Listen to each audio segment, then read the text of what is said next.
Всем здорово, я сейчас покажу, почему взрываются вот такие вот газовые трубы. Начнем с того, что в них газ, да? Как это проверить, взорвется труба или нет? Все очень просто, берешь болгарку или берешь газовую трубу. И, как видишь, труба подсвечивается красным, да? То есть, вот видишь, у нее красная обводка. Это значит, что труба небезопасная.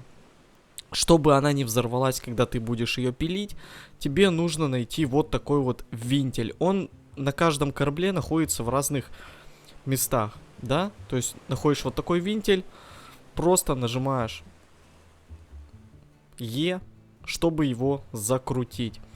Все.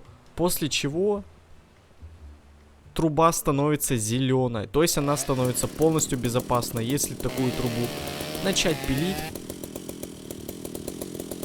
то она не взорвется.